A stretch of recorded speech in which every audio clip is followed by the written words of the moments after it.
看见了吗？那下面有个地方，我们非常想进入，可是用尽了方法都无法成功。不过，有一种动物，它可以进入。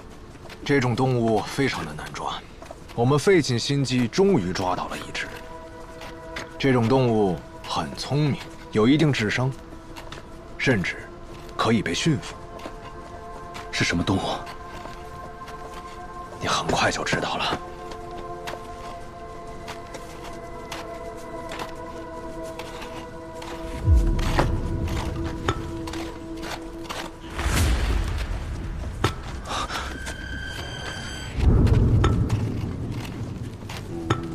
401。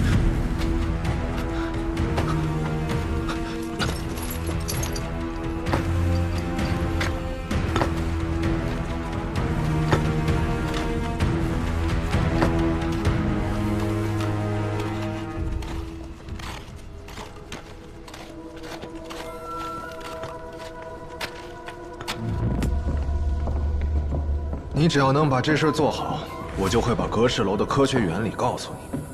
我掌握的秘密和要去的地方，比格式楼厉害得多。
你知道吗？为了抓住他，我们牺牲了100多名大日本的头鸟。那个时候我们的照明设备不够，在黑暗里无法发现他，只能在摸索中进行抓捕。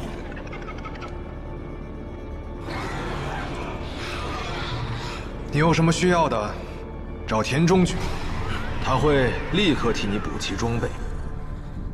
但如果你训不好，那就请不要再出来了。只要我驯服好了他，你就会放我离开吗？我们日本人是讲信义的，堂堂大日本帝国不会害怕你这个区区老狗。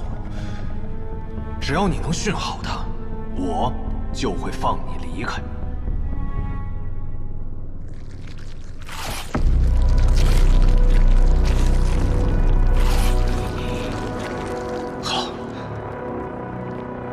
我会驯服好他的，期待您的成果。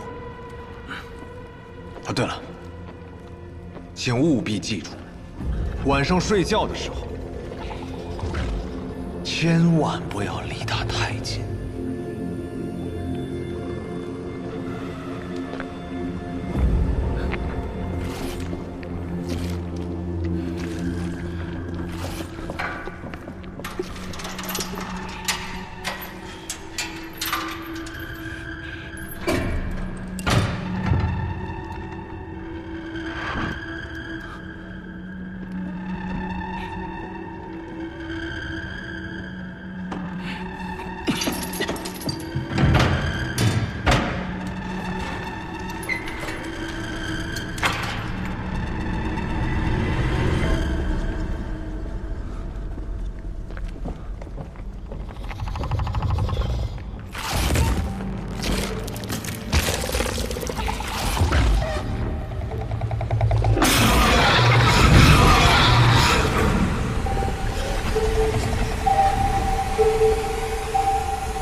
究竟还有多久？应该差不多还有1里地吧。你不会耍我吧？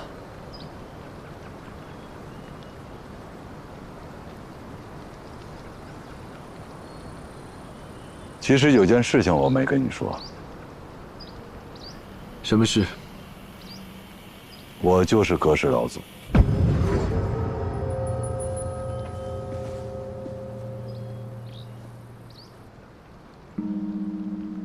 的信徒。你见过他？没有。当年我瘸了腿，被人忽悠入了教。那你入教之后做什么？砌墙。你说的那堵高墙，我去过。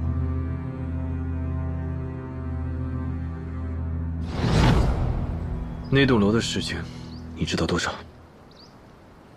其实什么都不知道，我只干了2天就走了。因为我当时意识到，那楼里肯定发生过什么大事，所以他们才要砌墙封锁整个楼。当然了，我也是因此才知道，葛氏楼下面有一条地下暗河。所以你对这个教尚未了解，你就走了？我不走干什么呀？再说了，葛氏老祖要真有那么大的本事，早该看出来那楼里要出事，还用得着我们去砌墙封锁整个楼吗？三爷果然迅速看透，难得。我腿虽然瘸，但是这儿不瘸。走吧。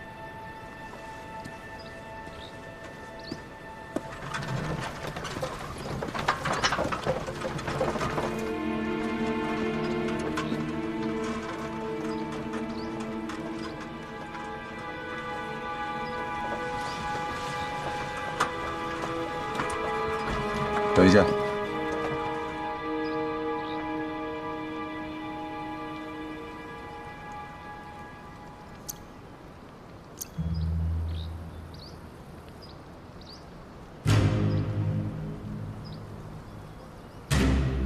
这边叶子上的露水多，潮气重。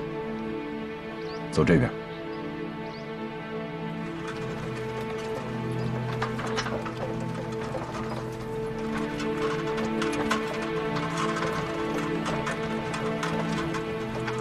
好。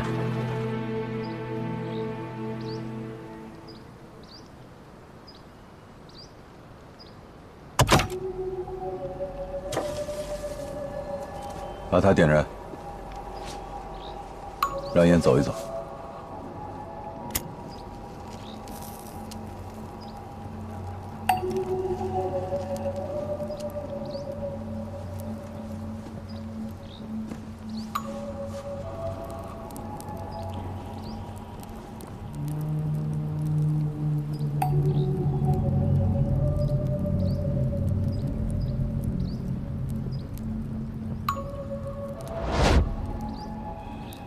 这边。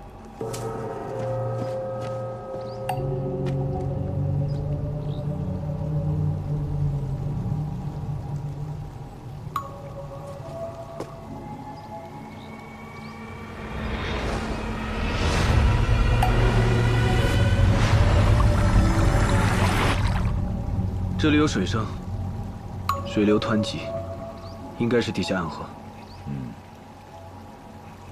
那它应该就是葛氏楼下面这条了。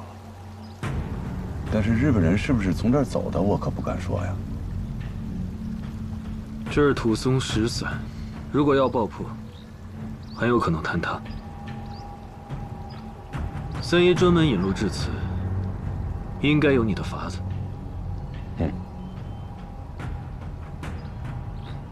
这下面呀，不光水流急，还有很多暗礁。我一路看于山势，发现整条地下暗河在这一段有龙骨凸起，这就说明这底下肯定有一道石头形成的堤坝。三爷不用下去，就了解地下暗河里面的情况。果然是老瓢把子。这还不简单吗？你看这一路山势走向，有下岭蛇和水龙交叉，交叉的位置必有18呀。那从上游河中流下来的物件，必然会冲击到这个位置。这个死贼啊，是老一辈淘金客的法子。你把他从这个缝隙中顺下去，如果日本人从上游丢下过任何铁的物件，都会被他吸上来。当然了，这个法子到底管不管用，也得看佛爷的手法和运气。这个手法是三爷的绝活，我就不在你面前班门弄斧了。哎，不行，我最近痛风，手腕痛得很。你来吧。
佛爷，你肯定是没见过饿极了的乞丐如何在地缝里掏米粒吃吧？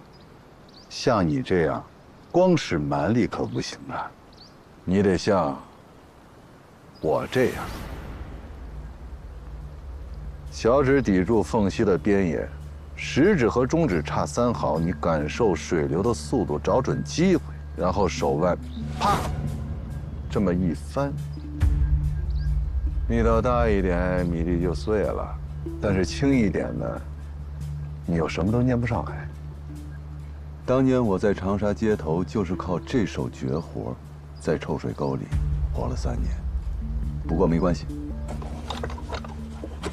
时间、磁铁有的是，慢慢练。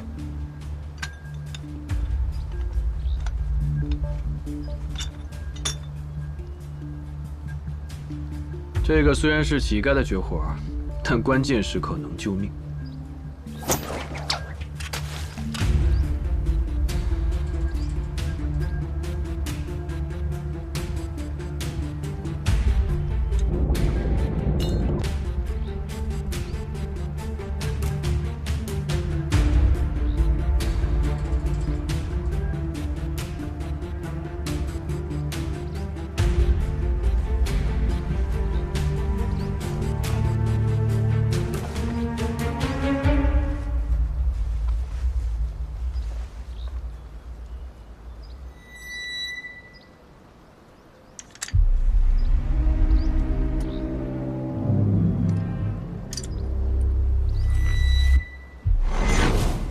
远东开荒纪念章，日本人果然从下面走的。既然这样，这条河到底通向哪里？我的人会帮你查清楚的。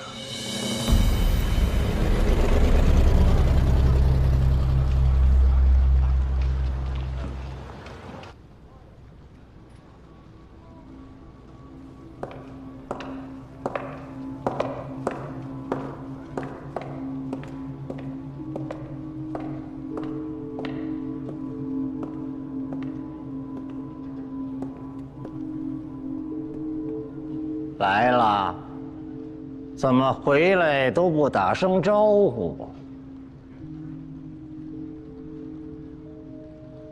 听说你们九门还开了个大会，聊得如何呀？你是不是一直在替日本人做事？你太小看我了。我向来只为我自己谋划，底下的记号都做好了。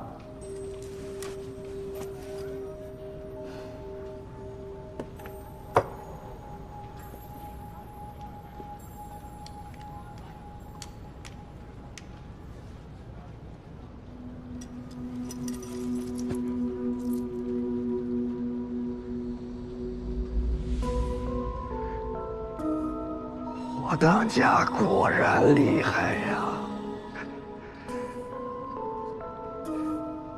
居然能找到这个，那我就不要下去了。看来这的确是你想要的东西。这到底是什么？你自己带出来的，你不知道这是什么吗？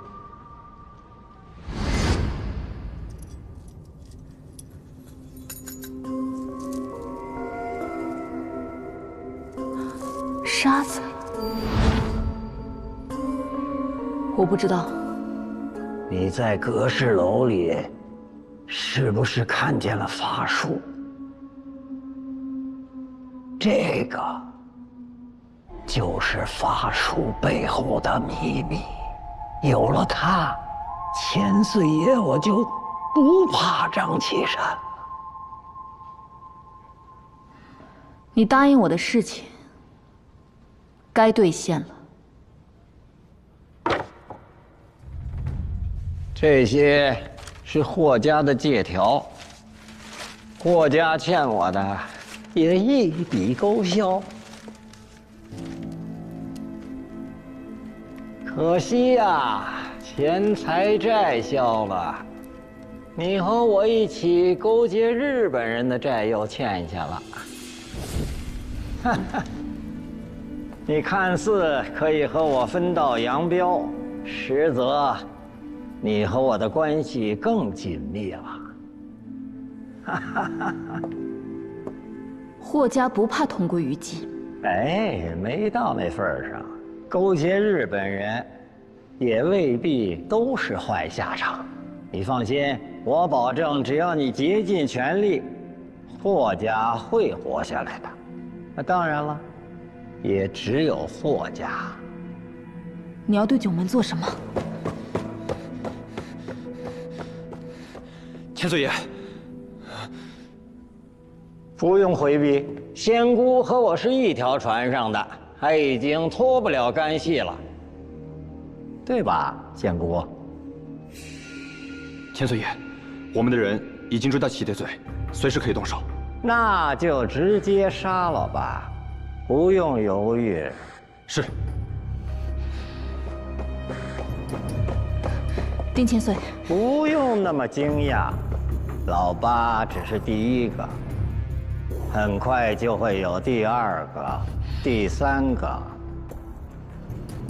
仙姑，你要是说出去了，我和你的事情就会败露。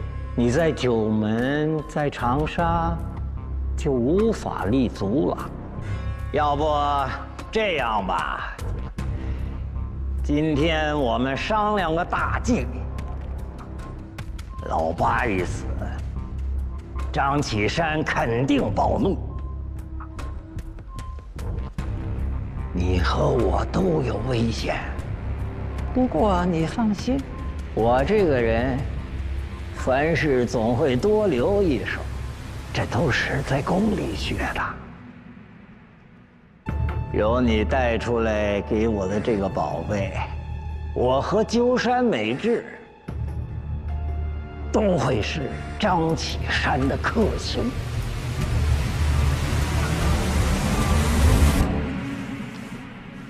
佛爷，丁千岁的底细，小静都查清楚了。这人确实不简单，他已经改了国籍，从法律上来讲。他现在已经是美国人。详细说说。丁千岁，原名丁世昌，长沙人。他8岁时就净身入宫，在御膳房当差。光绪年间，宫中有个比利时传教士，名叫约瑟夫·范德堡，他是专给慈禧太后进献西洋点心的。丁千岁想方设法巴结上这个人，靠着这层关系得了出宫采办的差事。13岁时，丁千岁跟着约瑟夫传教士到了上海。他先是投靠了比利时人，在法租界的教会，随后不久又搭上了美南长老会，混进了广慈医院当差。同年受洗，取教名塞缪尔丁，正式开始修读神学。然后他靠着教友特案申请了特别登记，在16岁时正式加入美国籍。他靠着这个身份再回宫，反倒更吃得开，所有人都要敬他3分。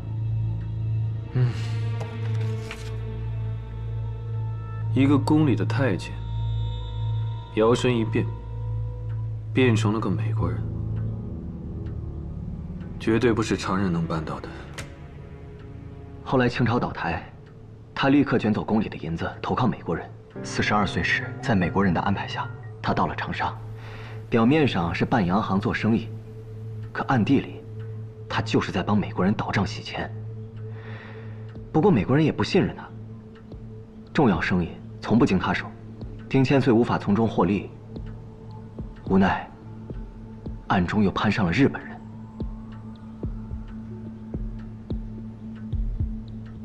一面星条旗，一面膏药旗，动它，恐怕会牵动2国领事馆。佛爷，还有一件事，他现在不在太和楼。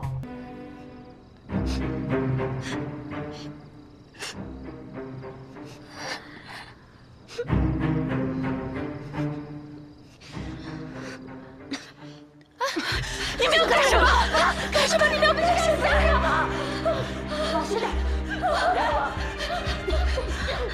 放开我呀！家主，我们不是故意要逃的。是啊，家主，我们手也破了，眼睛也花了，我们对秀芳来说就是一个拖累。你就放我们一条生路吧。你们如果都逃了，剩下的人都会死。可我们再这样干下去，也都会累死的，当家的。你就放我们一条生路，家主，家主，放了我们吧，家主，求您了，家主，你带下去。家主，你不能这样，家主，家主，给我一条活路，家主，不能这样啊！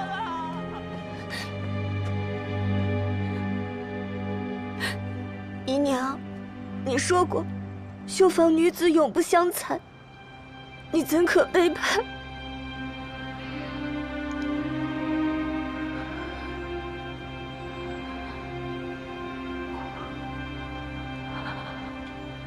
我这也是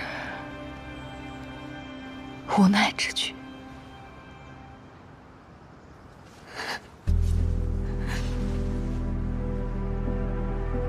这天机云锦是你一针一线绣出来的金字招牌，昔日里风光无限。你说过，他会护我们周全，可如今我看不到周全，只看到了迫害。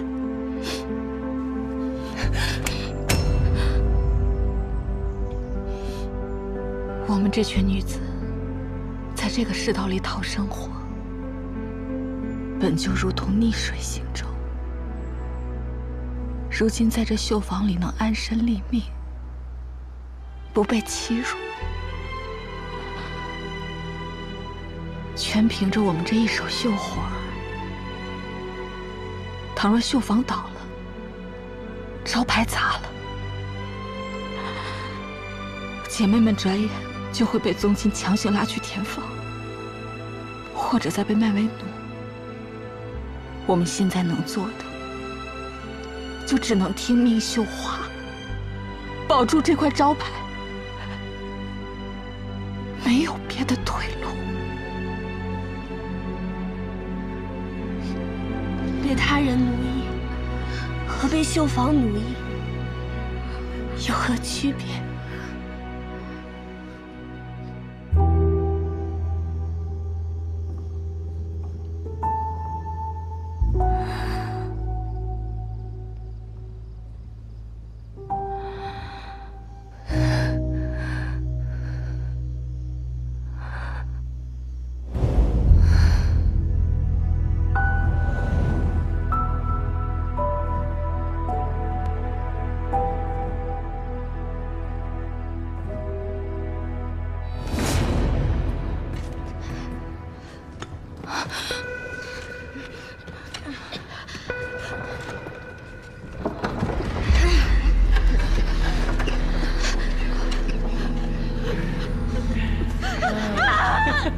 小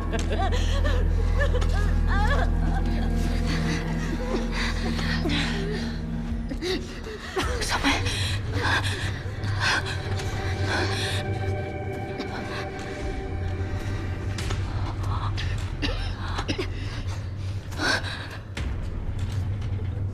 小梅，当家的，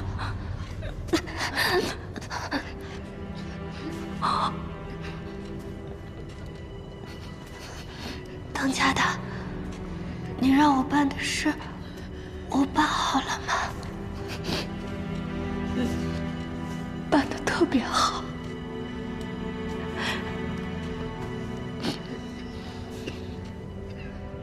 你放心，我一定会带你出去。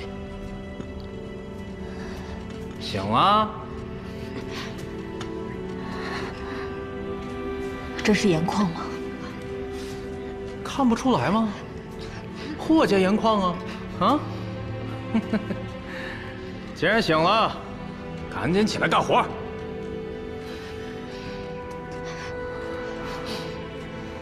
他现在伤得很重，能不能找个医生来先把他治好？使唤我？还以为你是霍当家呢！啊！想要医生，我告诉你，你的认罪书在矿上压着呢。你早被霍家除名，你是个死人了。今后这里就是你的阴曹地府，你以后就得听我们的了啊！唉，上道点儿。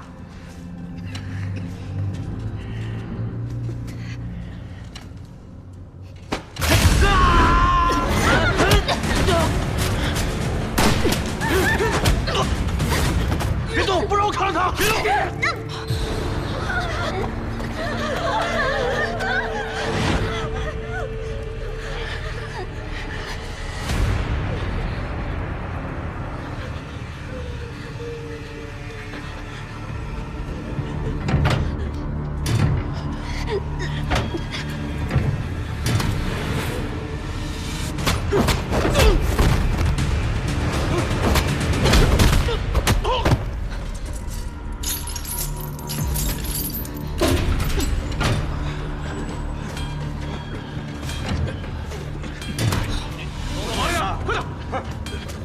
偷懒！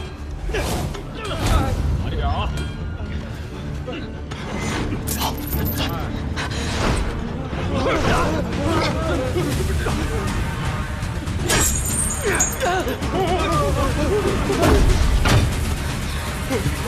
把门锁上，里面都是黑温病人，他死定了。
小柱听得懂狗哨，他能号令吴家所有的狗。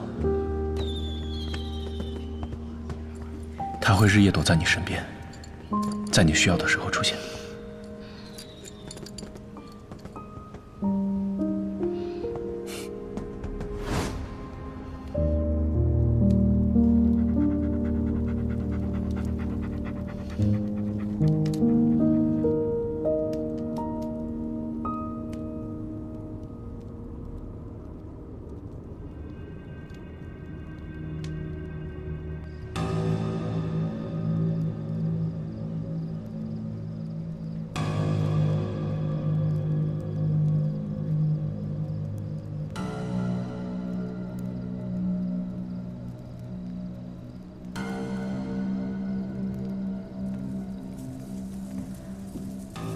诸位，今日就须得定下新的当家了，好好瞧瞧，挑一个乖巧的孩子。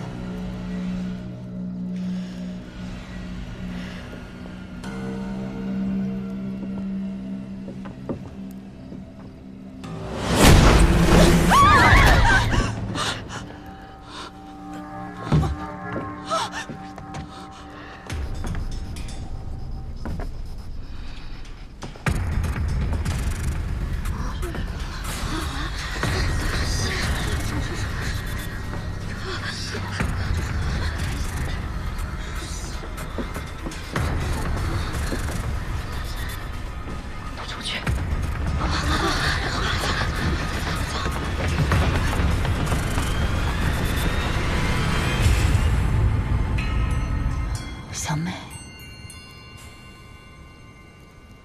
我带你回来了。你是怎么出来的？来人！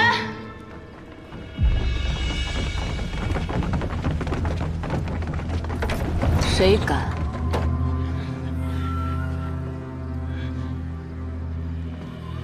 盐矿的人都已经死光。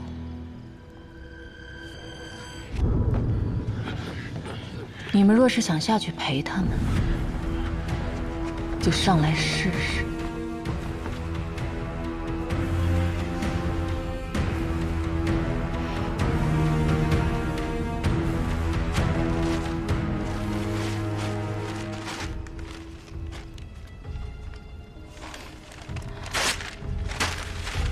三位姨娘还有什么招式？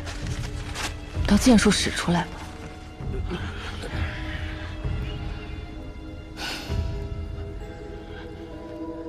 我拭目以待。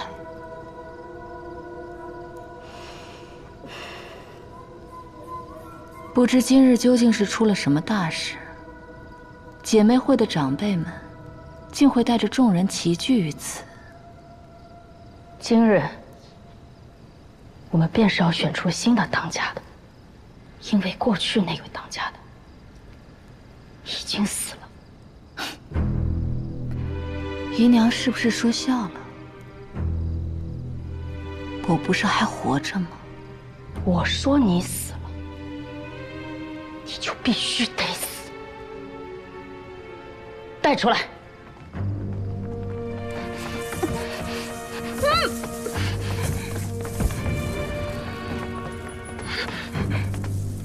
这可是跟你一起出生入死的好姐妹，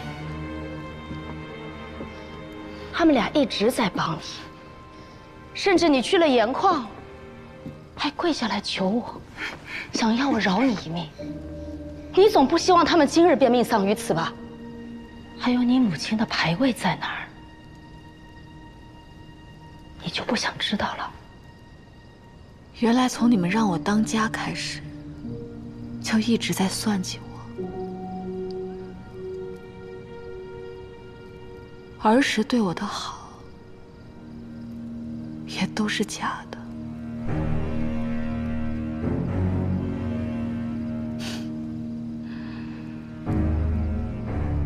果然如同霍家的祖训，永不信旁人，永不为情奴。念念，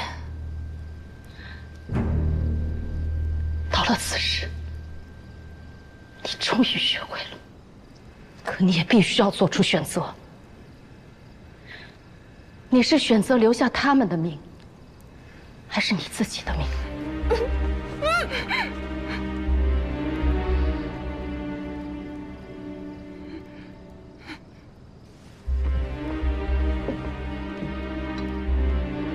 今日想让我担什么罪名？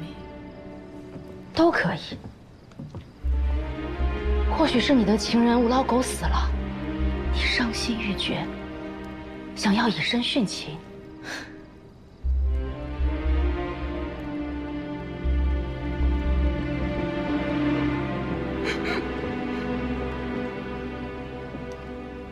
念念，喝了吧。喝下它，你娘的牌位会被妥善安置，你的姐妹们也能活。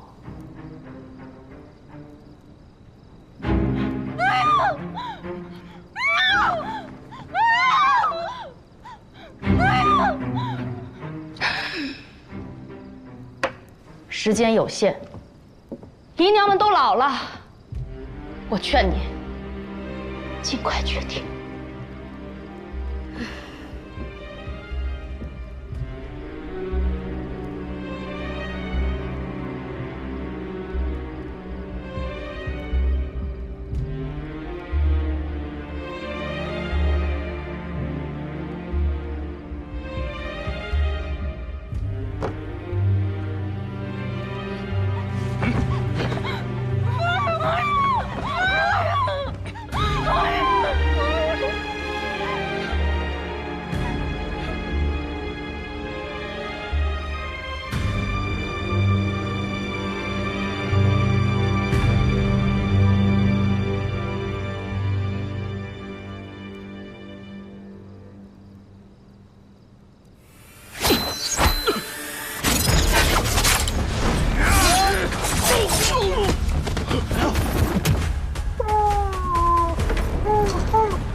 建国，姨娘，我是最疼你的。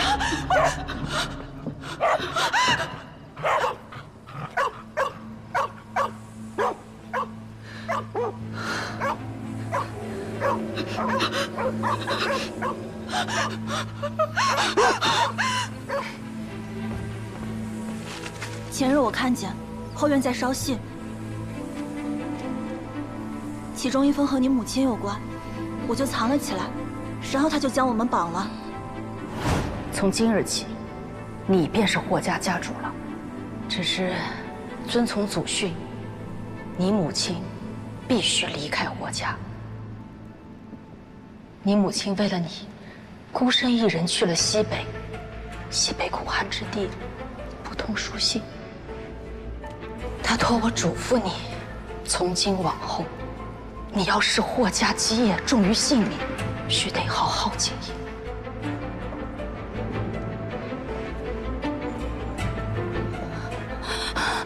年年，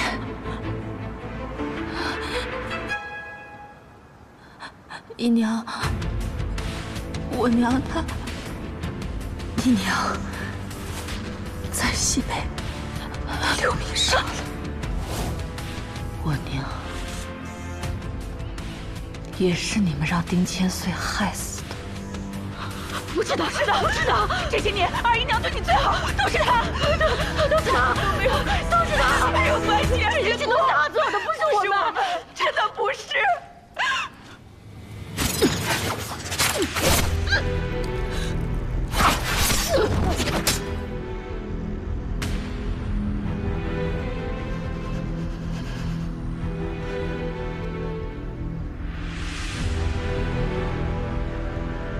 大姨娘，从今日起，霍家我接管。以后那些陈疴旧疮，我会一刀一刀的剜干净。我会让霍家换个活法。